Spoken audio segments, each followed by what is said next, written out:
It's fan service time! Hello, welcome to another figure review. Today we're gonna have a look at the Revoltech Hestia from the anime Is It Wrong to try to pick up girls in a dungeon. Whew, one of those lovely short titles that we know from many animes, but still, I picked up this figure very simply because she is fan service incarnate. She's cute, she has a large chest, and a skimpy short freaking dress. Now, the interesting part about this one, I really want to know how far the articulation actually goes, because this figure, the design looks really clean. I think the Revoltech didn't really F around and try to make something wonky. They wanted to make something that looks good, at least in a promo shot. So let's get it out of the packaging and have a look. On a side note, Revoltech, the resurgence of Revoltech is kind of interesting. They've been doing a lot of cool figures recently, so I'm not opposed to it. And of course, as usual, since you're already here, don't forget to like and subscribe to this channel for more Revoltech reviews and Figma reviews and anything like fan service you like. And for the question of the day is, what's your favorite part about Hestia? I like her boobs, just seriously. Size of Hestia, man, she's really small. We're getting more and more into Figma territory, I feel like, with these Revoltech figures. So about 12.5 centimeters to the top of her head. Means we are going up to a little under 5 inches tall. Size comparisons. Here's Jolter, the SH Figure Arts Sangoku, Figma Beach Megumin, the Snail Shell Grisa, SH Figure Arts Yuzuriha, and Darkside. Overall, look and detail. Simple, but freaking hot. So first and foremost, have the big blue eyes. Captures the anime style very nicely. It's just printed on there, so nothing too fancy. There's a little bit of a shine in the eyes. Then we have the hair sculpt. Nice amount of detail in that. And the light blue ribbons around it. And also a little bit of metallic. Not quite as shiny as I'm used to from like Figmas. Generally, the paint job that we have over here, it's good, it looks clean, but there's also nothing to write home about. Then we go to the big chest, which also is beautifully molded, and the dress over it. Like, the top part, it feels like a little bit like they draped some soft plastic over it, which is definitely the feature for the hip part. Now we have beautiful hourglass shape, and also the neck part can be rotated around. I love what they did with that. Also have the gloves, and let's go back to how detailed and how they didn't leave out any details of her dress. You know, it's so freaking tight. You can see the belly button, and boom, if you turn it around, full freaking moon and the cheeks in full light, and that's beautiful. So, also the hair twirls around, has a nice pose with it, and you know what time it is. It's Pantsu time. Now, we don't really actually get a good look at the butt, and there's not really that much of a butt mold. Well, not one that we can reach or see. Let me try if I... So they just molded the butt on the skirt, which I think is fine. It works. As I move down to the knees, which are double hinged, so they look pretty nice, and also feet with the hinges, which was really unnecessary, but still, it is there. So once again, it is a simple design, but it looks really nice. And definitely fan servicey. But does this figure even move? So for your articulation, we have some good, some bad. First and foremost, I gotta say everything is nice and freaking tight. I have no issues with the ankle, with the joint frictions and whatnot. So let's start off with the head sculpt. So I want to hold on to the neck because we have neck articulation. You can move the head side to side, bring it all the way around. Also, let me get the hair up. So get that out of the way. Can move the head all the way around. And also goes back and forth. Okay, but if you combine that with the neck articulation I mentioned, neck is just on a ball from what I can tell, so you can rotate, get some nice side to side, and also rotate it, no problem. And again, the forward motion is alright, backward motion as well, it's fine, nothing to write home about. Then we have ball hinges in the hair, so you can bring that up and down. You can hear like a light squeaking noise, just showing how nice and tight it is, as I already mentioned. Now it's interesting also with the blue ribbon that goes under her boobs. Yes, this is kind of slides in there. You can extend that. Don't be shy, but also be careful. So go both ways. Taking this figure out of the box, this was stuck. This was not moving, and I was just like, wow, this sucks. So, you know, maybe heat it up, move around a little bit with it. But you can pull it out if you move your arms out. And then once you just put the arms down again, you can slightly gently try to push this in. There you go, just with 2 fingers or whatever.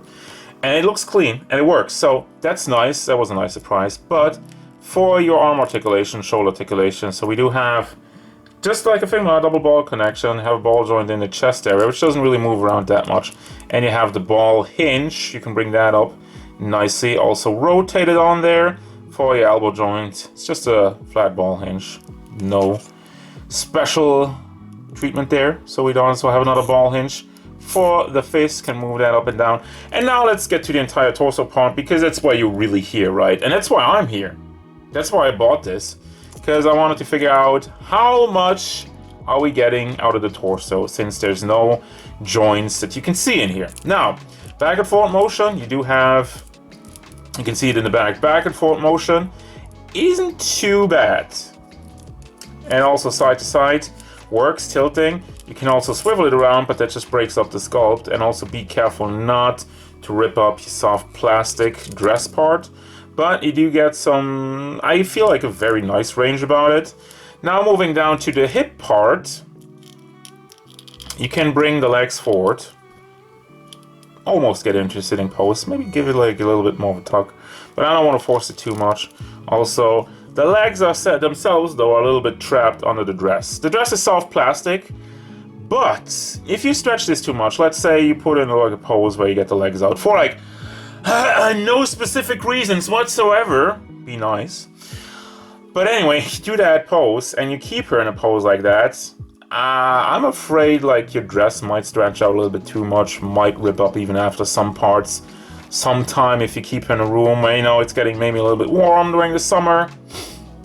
But yeah, it is a possibility to stretch the legs out. I'm trying to get as far as I can like this. But again, if you keep it like this, that might be an issue. So leg movement is really much hindered by the entire dress. So you can also bring it back, and you can rotate it on there. So it is like, what else are you gonna do? If you put up a cut throughout here, it's not gonna look great. So this is one of the situations where I understand it. We have a double hinge knee also, and also the foot is on another ball hinge, so you can bring that up and down, and also have the toe hinge, which I find unnecessary. Moves down, makes it look freaking ugly, and moves up, makes it look alright, I guess, depending on the pose, but I still find it weird. But anyway, there it is. For accessories, first and foremost, we do have the Revoltech base. I have the arm, you have like the claw, and you have like another piece, because she has a small hole in the back, so you do kind of need that. They did like a smaller hole. So, can you get the Figma base on in her hole? No, actually not. But you know what they say about small holes. Just heat it up with a hairdryer, stupid, and maybe it will fit. But don't stretch the hole. Anyway, that's enough talk about holes. For your faces, we do have one winky face, which looks really beautiful. I love the personality, I love the style of it. Also have a crying face, a little bit of tears on there. A smile with like the teeth where she's brushing, well, she's not really brushing her teeth, but this is supposed to be referencing that. And then we have like an angry yelling face. It still looks cute though. How can you be just cute? And then finally the mischievous face. You do get like a pouty face if you get like the Revoltech exclusives, but Ami doesn't have those, so I cannot get those. And I'm not buying from Revoltech just for one figure.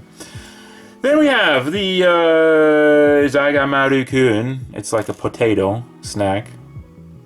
It looks like a potato, wrapped in brown paper. Simple, but effective. We have a cup with nothing in it. There's some metallic on it though, which looks pretty impressive for like such a small accessories. And the line work on it is quite clean. Then for your hands, we have open hands. Kind of humming a heart. Ah, she loves me. And then we have these open hands. No, go away. And we have, now it gets kind of wild. Like you have a pointy finger, and you have a thumbs up, and then you have this one, which I'm guessing is just to hold on to. Can you hold on to the cup? Probably with this one. Yeah, that works. So to hold on to the cup. And finally, I don't know what this is. Let me know down in the comments. Is this a flower? Is this a nail? Is this a stake? Is this like, what is this? Let me know. So looking at the box again, I realized that this weird stick we talked about is supposed to be the toothbrush. You just put it on the face and there you go. Final thoughts! I love the look of this figure. Definitely delivers on the fan service part. However, the articulation, while mostly good, falls apart in the hip department, unfortunately. All they had to really do, the more I thought about it, was to make one of these Figma pull-down joints. You know, the one way you just have to grab the hip, you pull it down, so you get some more leg articulation. Might look wonky, but, you know, in combination with the dress, it would have probably made for some good poses. And natural enough. Then for the accessories, you do get a lot of faces. Hands are fine, and there's not really much else, but I don't really need any much else. I love that we're getting so many expressions for a very expressionate character on top of that. Would have loved the pouty face, but yeah, anyway, put your exclusive somewhere else. Like your ass. Anyway, what does it mean? Now, I know recently I had a lot of figures that, like, the articulation was crap, like the Zelda figure, and this is definitely not one of these cases. Articulation is limited, but for me, I like that they kept the look of the figure. I love that they didn't even cut it up in, like, pieces where they didn't need to, you know. Could have made an ab crunch, could have cut up the dress part so you can't move the legs out. Would have looked like absolute freaking crap. And I love the body mold on this one. I love that it has the hourglass shape and it all looks in the right place. So, I will give it a pass.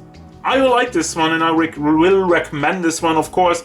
Just be aware though, however, decide for yourself if the lack of articulation down the hip part is an issue for you, and that might be a no-go. But for me, again, I will give them a pass this time because I just like the look of it.